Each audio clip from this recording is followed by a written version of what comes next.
Paper leak मामले को supreme court में सुनवाई चल रही है और इसमें बड़ी खबर यह है कि सुप्रीम कोर्ट ने यह टिप्पणी की कि मामला बहुत ही संवेदनशील है। जिम्मेदारी तय होना, जिम्मेदारी को पहचानना बहुत जरूरी है।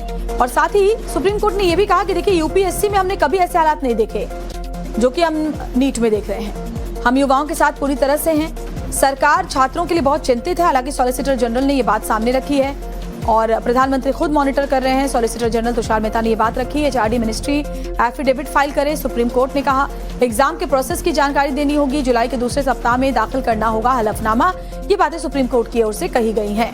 हालांकि सॉलिसिटर जनरल ने सरकार का पक्ष रखा और कहा कि सरकार छात्रों के लिए बहुत ज्यादा चिंतित है और हम छात्रों के साथ खड़े हैं।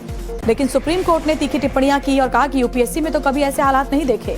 जिम्मेदारी को पहचानना बहुत जरूरी है। पेपर लीक का मामला बहुत संवेदनशील है। गौरव श्रीवास्तव हमारे साथ सीधे जुड़े हुए हैं, ज्यादा जानकारी देंगे। क्या कुछ हुआ कोर्ट रूम में, गौरव? देखिए, आज कोर्ट में बेहद अहम सुनवाई थी और सुप्रीम कोर्ट ने ये चिंता जताई कि 2024 और 2026 दो बार ये पेपर लीक हो चुका है और जब तक अकाउंटेबिलिटी तय नहीं होगी तब तक ये सिस्टम नहीं सही हो सकेगा। आज जो है वो एनटीए और उसकी एक्सपर्ट कमेटी की तरफ से हलफनामा भी दाखिल किया गया। इस मामले में याचिकाकर्ता के वकील एडवोकेट सत्यम सिंह राजपूत भी हमारे साथ मौजूद हैं। सत्यम, बताइए कि क्या अहम टिप्पणियां सुप्रीम कोर्ट की रही और केंद्र सरकार की तरफ से क्या दिलासा दिलाया गया? देखिए, सबसे बड़ी जो है शुरू करते ही जो है सुप्रीम कोर्ट ने ये बोला है कि इस पे आप कमेटीज रिकमेंडेशन बार बार दे रहे हैं, क्योंकि आज राधा कृष्णन खुद अपीयर थे इस मैटर में और उन्होंने इस पे जो है कई सारे उन्होंने बोला कि लॉन्ग टर्म 35 रिकमेंडेशन और शॉर्ट टर्म 60 रिकमेंडेशन इस मैटर में दिए गए हैं।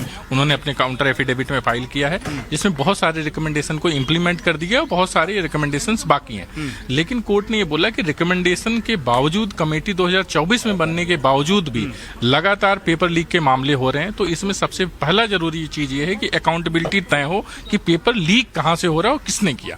पहली चीज ये। दूसरी चीज बात इसमें गौरव जी ये हुई कि एडहॉक सिस्टम का जो प्रॉब्लम है वो पूरे इंडिया में जो है इन्होंने इस मैटर को पूरे इंस्टीट्यूशंस को क्वेश्चन किया कि हमारे इंडिया में एडहॉक सिस्टम एक प्रॉब्लम है। उन्होंने इसका कंपेयर रजिस्ट्री से करते हुए बोला कि हमारे यहाँ अगर कुछ 10 रजिस्ट्रार बेहतर हैं तो उसमें से अगर कोई जाता है तो दूसरा उसको ओवरटेक करता है। प्रॉब्लम यहाँ पे क्या है कि एनटीए के पास एडहॉक सिस्टम पे लोग हैं, यानी कि जिम्मेदार कर्मचारी नहीं है जो अपनी पूरी ईमानदारी से काम करे। हाँ, तो उन्होंने बोला कि अगर जब तक ये तय नहीं किया जाएगा तब तक क्वालिटी जो है मेंटेन नहीं हो पाएगी, क्योंकि सेकंड इन पोजीशन कोई बचता नहीं है।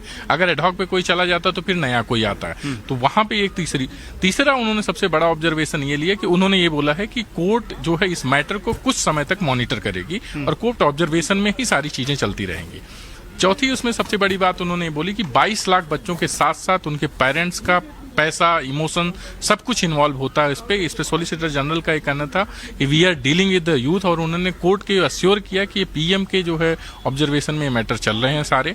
और इसी जो है एग्जाम 21 जून को ही जो है उससे पहले ही कई सारे जो है चेंजेस किए गए हैं ट्रांसपेरेंसी के लिए कि पेपर बेहतर तरीके से किया जाए और इस मैटर को उसके पेपर ट्रांसपेरेंसी बेहतर तरीके से। तो मेन जो समस्या है पेपर के ट्रांसपोर्टेशन में पेपर लीक हो जाता है, उसे सुधारा गया है। और ये जानकारी सॉलिसिटर जनरल तुषार मेहता की तरफ से दी गई कि इस बार खुद प्रधानमंत्री नरेंद्र मोदी जो है वो 21 जून के होने वाले एग्जाम पर निगरानी करा रहे हैं, नजर बनाए हुए रखे हैं। यानी कि प्रधानमंत्री ऑफिस की तरफ से खुद ये नजर रखी जा रही है कि इस बार 22 लाख छात्रों के भविष्य के साथ खिलवाड़ ना हो और बिना किसी पेपर लीक के ये पूरी जो परीक्षा है वो करा ली जाए। लेकिन जो रिकमेंडेशन है वो बहुत महत्वपूर्ण है। जिस तरीके से सीबीआई इस पूरे मामले को खोल रही है और जिस तरीके से पेपर प्रिंटिंग होने के वक्त पेपर सेट करने वाले लोग, एनटीए के ऑफिशियल्स, एडहॉक कर्मचारी, पेपर के ट्रांसपोर्टेशन के प्रॉब्लम, यानी कि हर एक बिंदु पर जहां एनटीए का पेपर ये नीट का होता है वहां से ये लीक की घटना जो है वो रुकने का नाम नहीं ले रही है, जिस पर सुप्रीम कोर्ट ने बहुत ज्यादा चिंता जताई है